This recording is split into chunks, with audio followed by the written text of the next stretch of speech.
October 24th, 1944. Imperial General Headquarters, Tokyo. Rain tapped softly against the windows while the lamps burned low over maps of the Pacific. The room smelled of damp wool, cigarette smoke, and hot metal from the radiators. Staff officers moved in near silence, their shoes whispering across the floorboards, their gloved hands sliding reports from one desk to another. Every paper that arrived seemed to carry the same message from a different sea, a different island, a different shattered airfield. Ships lost, pilots gone, fuel reduced again, replacement aircraft delayed, steel rerouted, engines short, escorts unavailable. At the center of it sat Fleet Admiral Osami Nagano. Old now, heavy in the face, his posture still disciplined even as exhaustion pressed at his shoulders. His uniform was immaculate, his eyes were not. They traveled from one report to the next with the flat concentration of a man who had long since stopped expecting relief. Outside that room, the Empire still spoke in the language of endurance and resolve. Inside it, the arithmetic was becoming impossible to ignore. For years, Japan had gambled on speed. Strike first, break the American line, smash the fleet, seize the southern resources area, build a defensive perimeter so vast, so costly to attack, that Washington would settle for negotiation. It had been a wager made not only with ships and men, but with time itself. Men like Nagano had understood that from the beginning. Japan could fight brilliantly. Japan could surprise. Japan could sacrifice. But Japan could not manufacture as the United States could manufacture. Now the truth was no longer theoretical. It had weight, it had tonnage, it had engine output, shipyard schedules, and assembly lines running day and night beyond an ocean Japan could no longer master. A naval aid entered with fresh summaries from the Philippines. American carrier forces were striking with a violence that seemed renewable, almost mechanical in its rhythm. Lose aircraft in the morning, launch more in the afternoon, damage a ship, another appeared, sink a destroyer, and somewhere across the Pacific, a yard was already laying down more steel. Nagano read without speaking. One of the younger officers, a captain with hollow cheeks and reddened eyes, stood waiting beside the desk. He had spent half the night compiling estimates from Navy and Army ministries, merchant marine data, and industrial reports. Not all the numbers agreed, but they did not need to. All of them pointed in the same direction. The captain cleared his throat. American aircraft production had again exceeded projections. New escort carriers were entering service in numbers that erased losses almost as soon as they were reported. Landing craft, transports, tankers, repair ships, destroyers, submarines, everything in quantity. Everything supported by oil, aluminum, copper, training pipelines, and machine tools that Japan could not bomb hard enough, reach often enough, or replace at all. Nagano looked up. Not sharply, not with anger, only with the tired patience of a man hearing confirmed what he had feared for years. He had known America before the war only through briefings, studies, estimates, and the testimony of officers who had watched that nation at work. Men like Yamamoto had warned what industrial war against the United States would mean. Others had resisted the logic because strategy sometimes demands faith where numbers offer none. But now the great machine across the Pacific was no longer an abstraction. It was filling the sea. The admiral rose and stepped toward the wall map. The Pacific stretched before him in colored pins and grease pencil lines, a vastness once imagined as a shield. Now it looked like a corridor down which American power was advancing one harbor, one anchorage, one bomber range at a time. He spoke quietly, forcing the officers in the room to lean in. If I were to give you one factor as the leading one that led to your victory, I would give you the Air Force. The words would later be remembered as a summary of defeat. But in that moment, they carried a larger meaning. Not just aircraft in combat, not just pilots in the sky. The Air Force meant factories, fuel, aluminum, training schools, engine plants, machine tools. It meant a nation able to lose and continue, then lose again and grow stronger still. The captain said nothing. No one did. Nagano rested one hand on the map table. His fingers stopped near Leyte Gulf, where the combined fleet was moving into one of the last great battles the Empire could still attempt. Somewhere far to the south, Japanese sailors were preparing to charge into a storm of American guns and aircraft with courage no spreadsheet could measure. Yet courage, Nagano knew, was no substitute for production. Every ship Japan sent now was precious. Every aircraft was difficult to replace. Every trained aviator lost represented months the Empire no longer had. For the Americans, war had become industry converted into motion. Steel became carriers, carriers became sorties, sorties became sunken ships. Then more steel came. This was how an empire began to hear the sound of its limits. And this was where the story truly begins. Not in victory at Pearl Harbor, but in the slow realization among Japan's highest naval leaders that the war would not be decided by spirit alone. It would be decided in foundries, in shipyards, in assembly halls, an ocean away, where the enemy was building faster than Japan could bleed him. Years earlier, before Tokyo's map rooms filled with red circles and loss reports, the danger had already been visible to any officer willing to measure war in steel instead of slogans.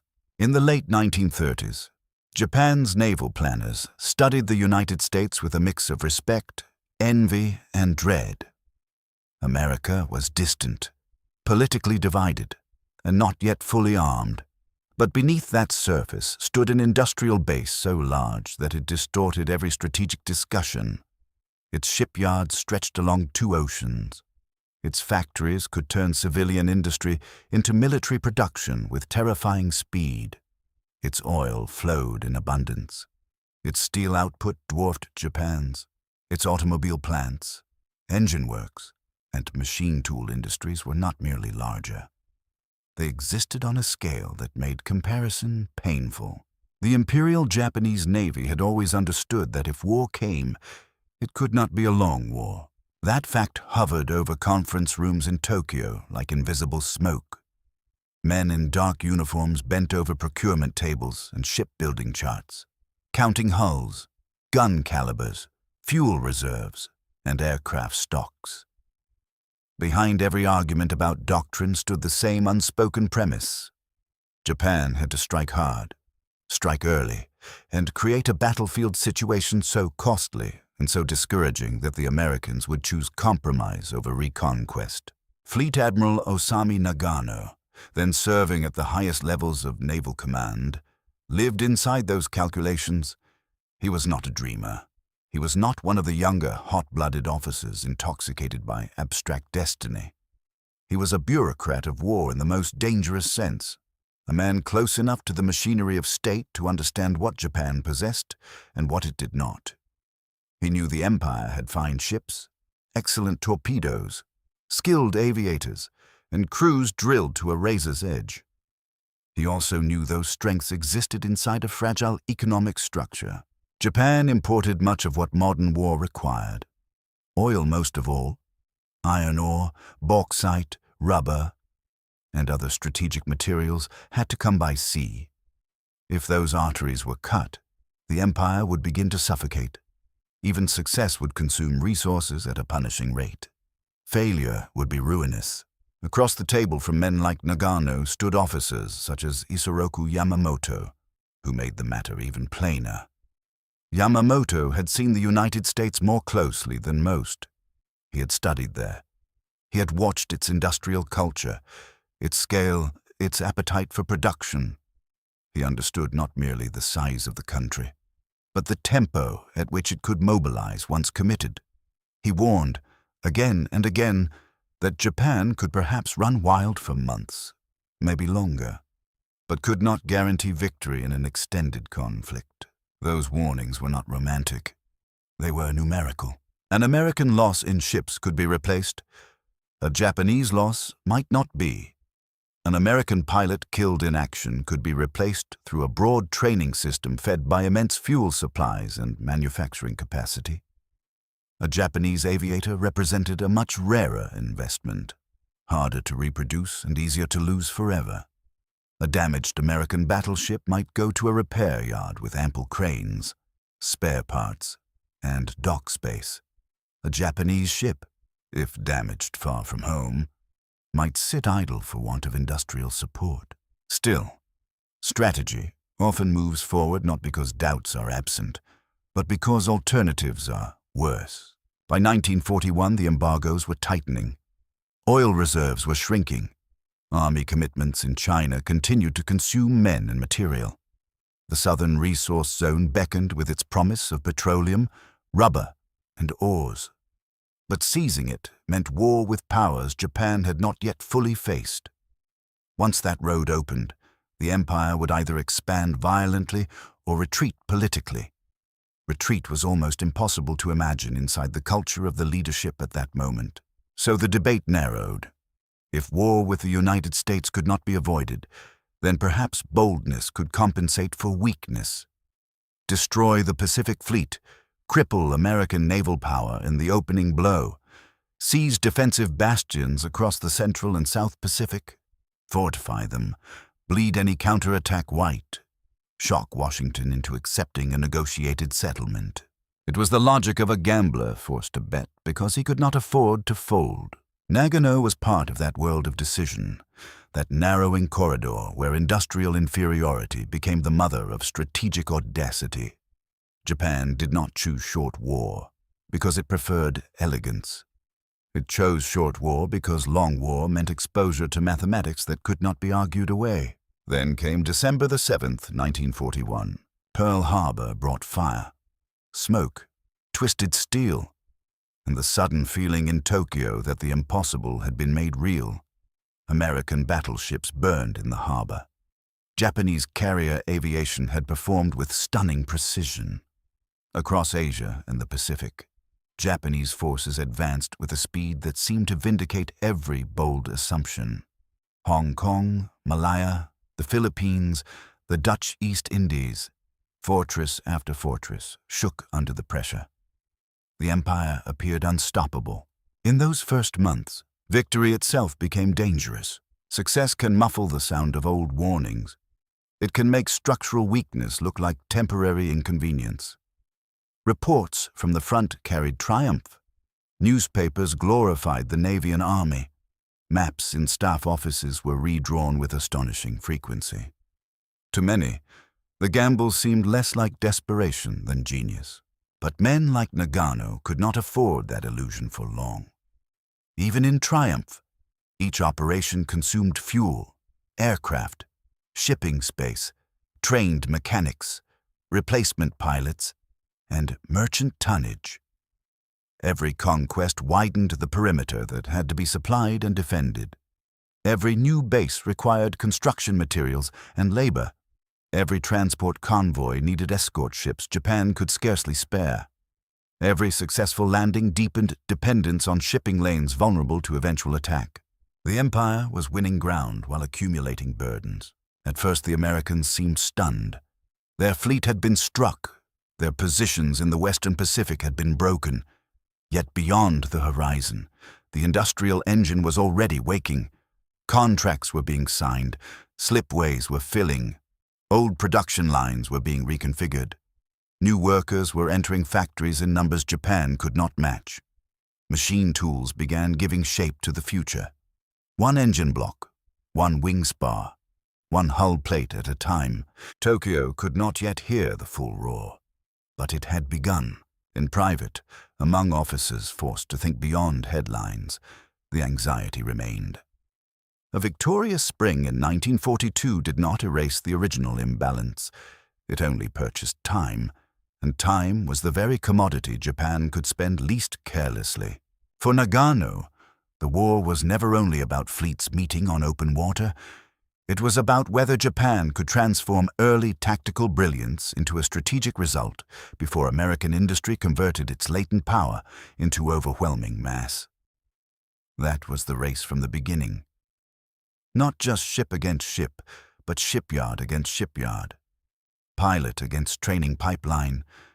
Fuel stockpile against continental abundance.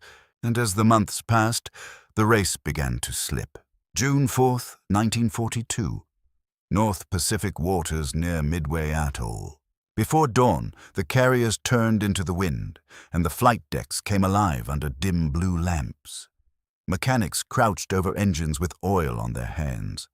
Ordnance crews rolled bombs into place. Signalmen watched the darkness for instructions while the sea moved in long black swells beneath the hulls. On Akagi, Kaga, Soryu, and Hiryu, men worked with the smooth confidence of a force that had won too often to doubt itself. The air smelled of fuel, salt, and hot machinery. Somewhere in the gray distance, American carriers were expected to appear broken, surprised, or late. They were none of those things. Back in Tokyo, Fleet Admiral Osami Nagano followed the operation through a haze of delay, fragmentary radio traffic, and the fatal uncertainty that comes when commanders must reconstruct battle from scattered signals. At first, there was still room for optimism.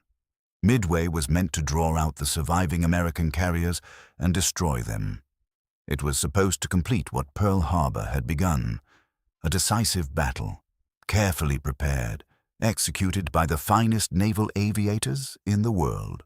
If it succeeded, the perimeter would harden, American initiative would be checked again, and precious time would be won. Time was always the prize. Then the messages changed. American resistance had been stronger than expected. Search patterns had failed to produce clarity. Rearming decisions on the Japanese carriers became a trap of minutes and confusion. Torpedoes were handled, then bombs, then torpedoes again. Aircraft were fueled and repositioned. Deck crews rushed, hangars filled with armed planes and volatile fuel lines. Command decisions made sense in sequence but became catastrophe in overlap. The Japanese force, so often praised for discipline, had entered one of those moments where war punishes the smallest delay with merciless precision. Then the American dive bombers arrived. From high above, out of a sky that seemed empty moments earlier, they came down almost unopposed. On the decks below, crews looked up and saw the shapes dropping through sunlight and cloud, steep and sudden, like knives from another world. Bombs struck Akagi, Kaga, and Soryu within minutes of one another. Fires spread at once. Fuel ignited. Munitions exploded. The enclosed spaces of carrier warfare became furnaces. Men ran through black smoke with hoses, stretchers, and bare hands. Some were thrown flat by blasts. Others vanished in fire no discipline could master. What Japan lost in those moments was not only steel.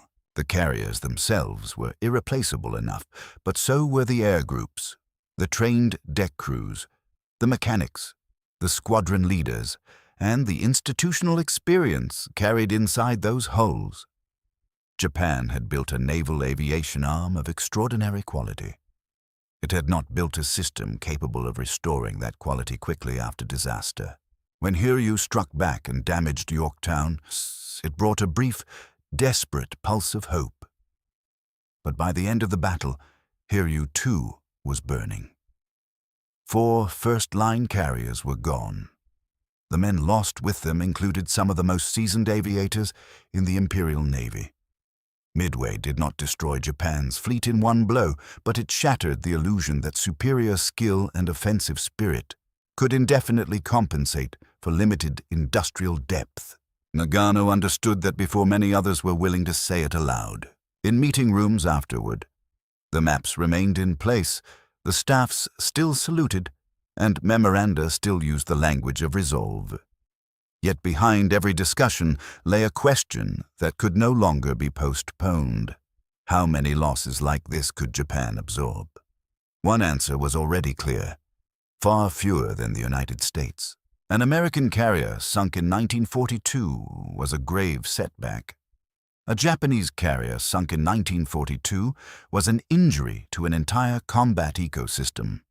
The hull was one thing, the trained pilots were another. So were the maintenance systems, the deck coordination habits, the command relationships built through years of work. These could not be manufactured overnight. In truth, some could not be manufactured at all. The combined fleet tried to recover. New ships were coming, but not enough. New pilots were entering training, but training itself was under strain. Aviation fuel was finite. Experienced instructors were limited. Standards began to bend under necessity. Men were advanced with fewer flight hours, less carrier practice, less tactical seasoning. On paper, units could be reconstituted. In combat, paper was mercilessly exposed. At the same time, across the Pacific, the American answer to Midway was not despair, but acceleration. Shipyards did not pause to mourn. They produced. Training schools expanded. Factories widened output. Carrier construction moved forward. Aircraft production climbed. Damage was repaired. Losses were studied, absorbed, and folded into a larger system still gaining momentum. For Japan, Midway was a defeat. For the United States, it was also the beginning of an industrial counterstroke. Nagano could now see the shape of the war more clearly than before. The decisive battle doctrine on which the Navy had built so much of its thinking had not disappeared, but the terms were changing. Japan would still seek sharp blows, local superiority, operational brilliance.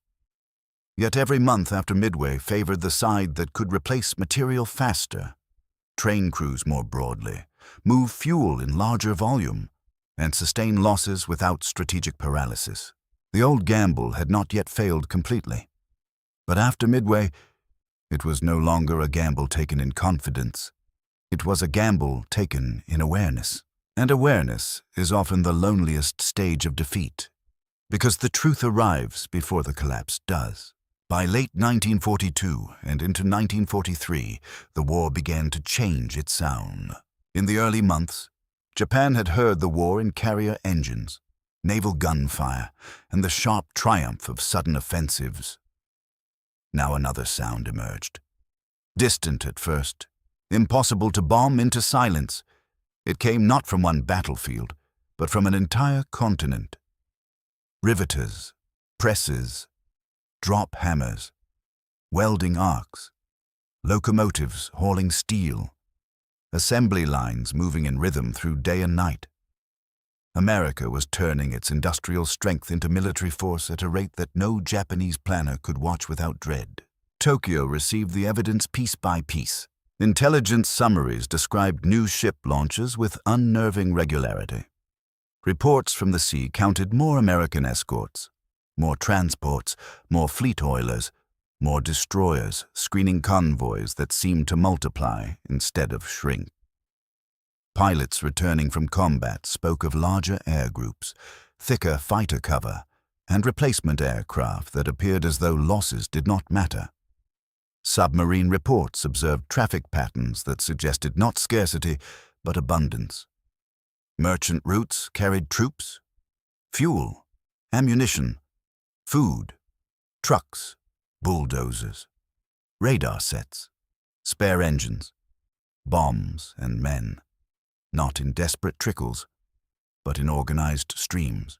For Fleet Admiral Osami Nagano and others at the top of naval leadership, the numbers were becoming a kind of punishment. American yards on the Atlantic and Pacific coasts were launching hulls at a tempo almost beyond imagination. Essex-class carriers entered the war in succession. Independence-class light carriers added still more flight decks. Battleships damaged earlier were repaired and returned. New destroyers and destroyer escorts spread across the ocean to protect convoys and hunter groups. Repair ships followed the fleet. Floating docks traveled forward. Seabees built airstrips out of coral and mud with a speed that made geography itself seem less fixed. An island pounded into ruin one month could become an American airbase the next. Japan could still produce. But it could not produce like this. Inside Japanese ministries, officials pushed factories harder. Labor was intensified. Material was allocated under increasing strain. Aircraft designs were simplified where possible. Merchant losses forced desperate calculation. Steel had to be divided among ships, aircraft, guns, vehicles, and infrastructure. Fuel shortages distorted training and operations alike. Each solution created another deficiency. Protect the convoys, and fewer escorts remained for battle fleets. Expand pilot training and fuel consumption rose. Save fuel by cutting training and combat effectiveness declined. Replace losses in one category and another category weakened. That was the true pressure of industrial imbalance. It was not just fewer ships than the enemy. It was the gradual destruction of freedom to choose. By 1943, the Imperial Navy was no longer merely planning operations. It was managing exhaustion on the front lines. That exhaustion had texture and smell. Airfields in the Solomons became choking expanses of dust, mud, wreckage, and fever. Pilots flew from rough strips with too little rest and too few spare parts. Ground crews cannibalized damaged aircraft to keep a handful serviceable. Ships arriving at forward anchorages often carried too little of what was needed and too much of what no longer mattered.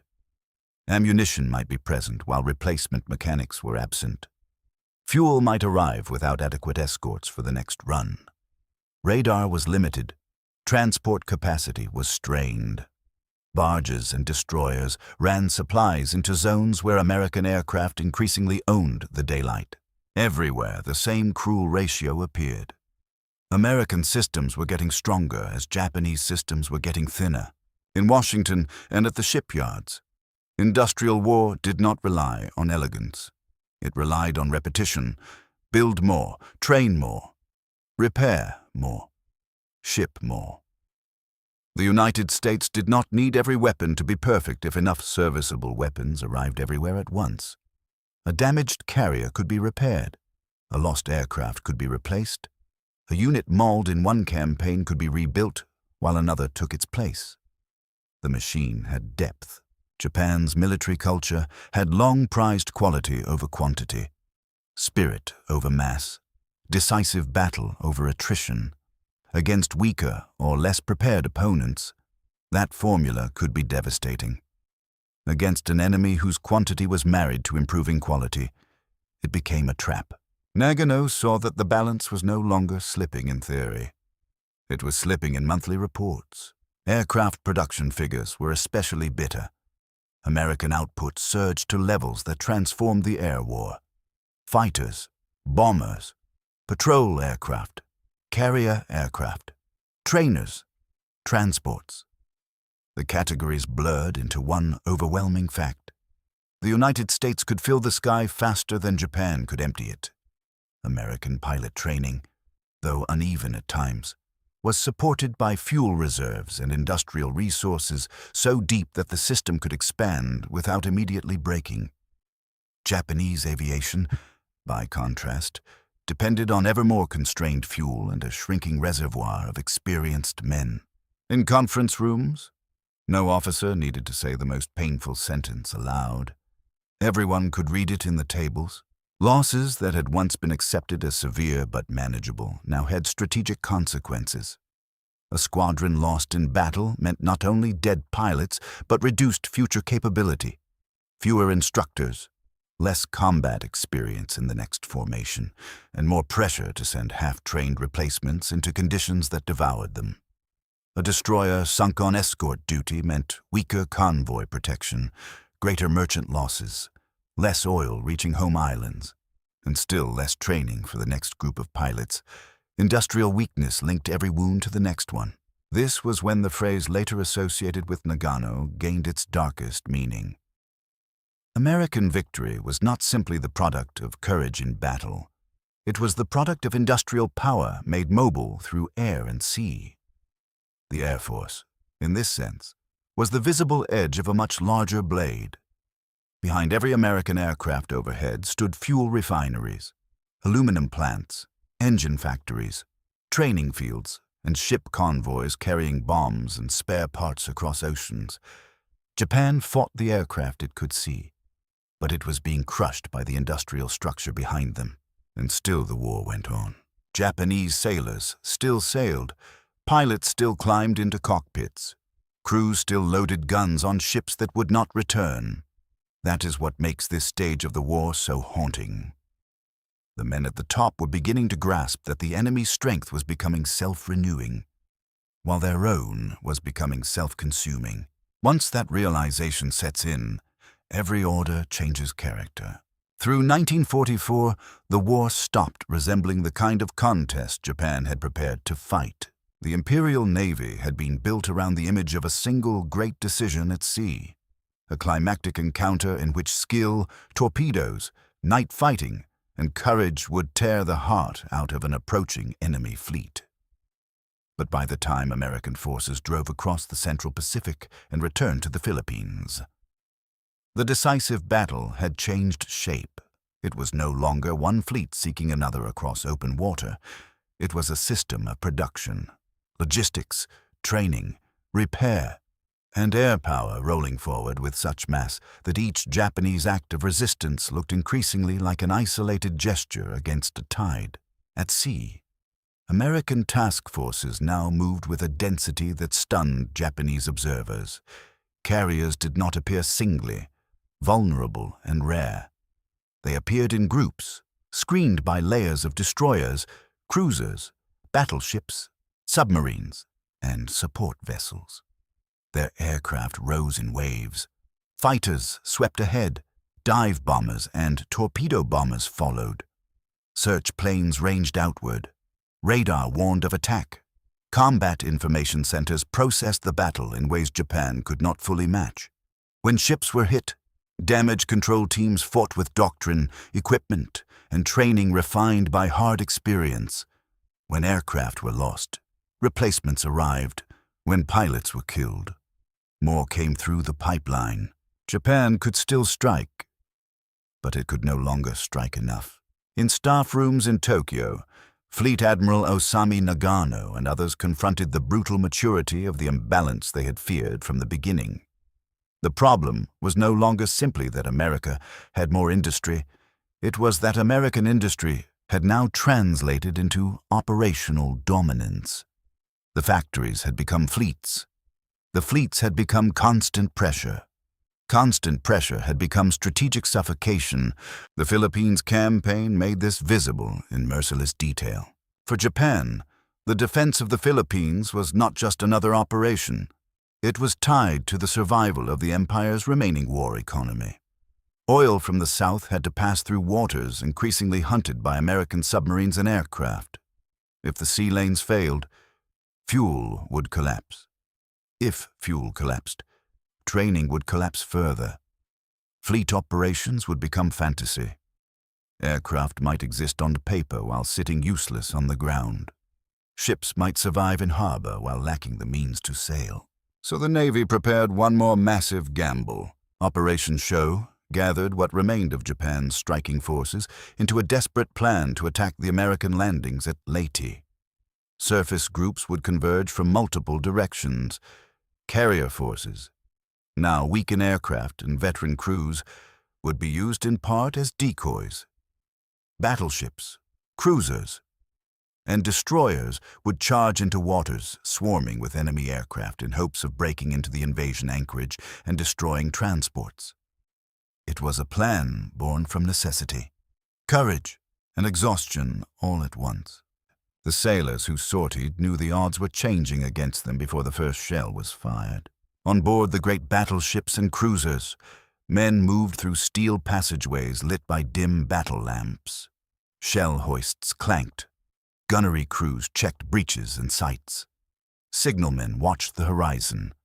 Below decks, engine rooms thundered with heat and pressure. In the dark air of those compartments, sweat mixed with fuel oil and paint. The fleet still possessed splendor in its silhouettes, but it no longer possessed the air umbrella or logistical confidence that modern sea battle required. Above them, American aircraft ranged almost at will. What Nagano had come to understand at headquarters was now visible even to ordinary sailors. The enemy's air power seemed inexhaustible because it was fed by an industrial and logistical apparatus operating at a scale beyond Japanese reach. A Japanese formation spotted at sea drew attacks not from a scarce and carefully husbanded striking force, but from wave after wave launched by carriers that were themselves part of a much larger organism. Damage a carrier, and another remained. Sink a destroyer, and another screened the gap. Shoot down one air group, and more followed. The war no longer paused to let losses matter in the same way. That was the psychological wound as much as the material one. Japanese crews were not merely fighting superior numbers, they were fighting numbers that renewed themselves. At Leyte Gulf, courage still produced moments of terrible power.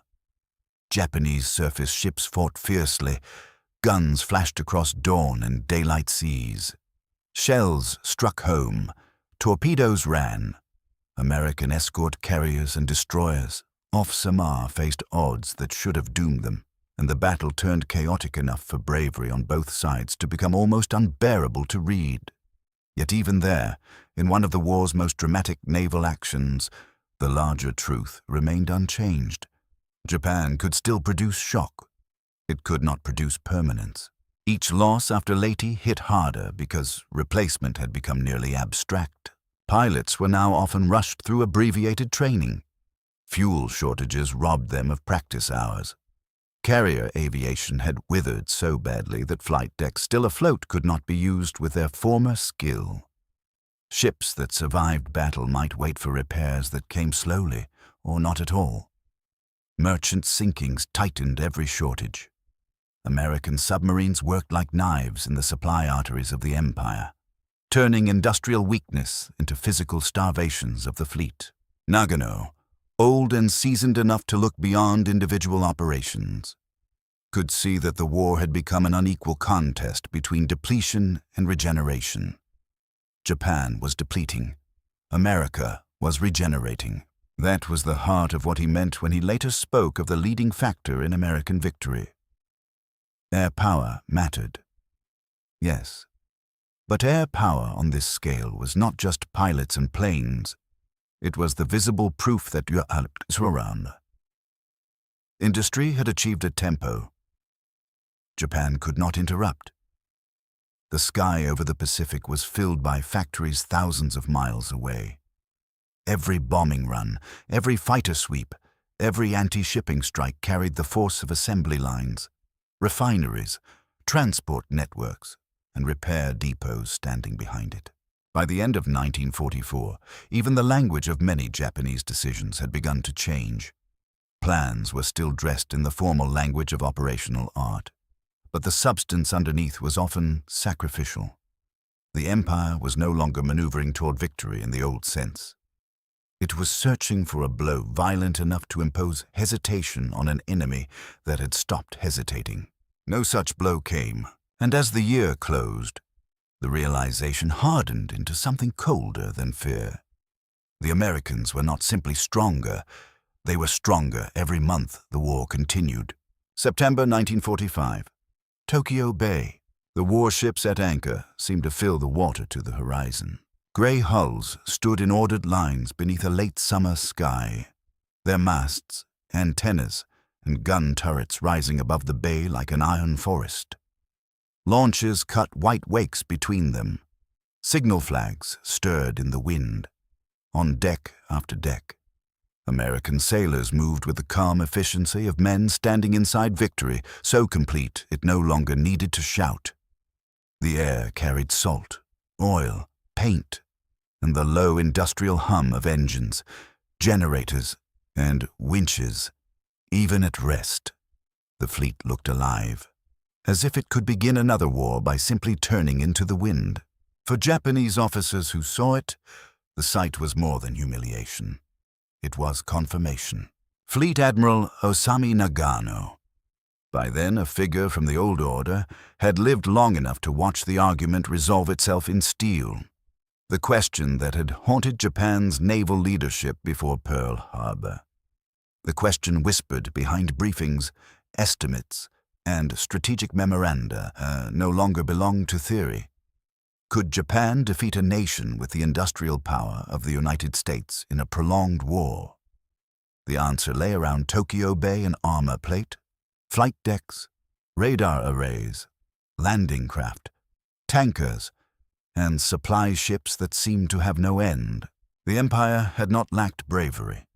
It had not lacked moments of operational brilliance. It had not lacked men willing to die. What it had lacked was the ability to turn sacrifice into renewal. That was the distinction Nagano had come to understand with terrible clarity as the war unfolded. In the beginning, Japanese planners hoped skill might compress time, that early victories might create a political settlement before America's full strength could arrive. Instead, the war stretched, and as it stretched, American industry transformed from latent threat into battlefield fact. A lost American ship became a replacement order. A lost Japanese ship became a permanent wound.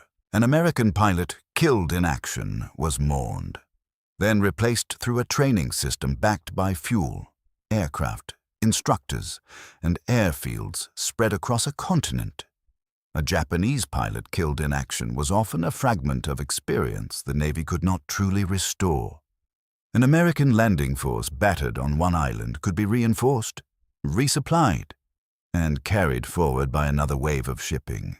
A Japanese garrison cut off from the sea might continue fighting bravely long after its strategic purpose had vanished, because the empire could not reach it anymore. In the end, this was how industrial imbalance shaped the outcome of the war, not through one dramatic statistic, but through the accumulation of consequences.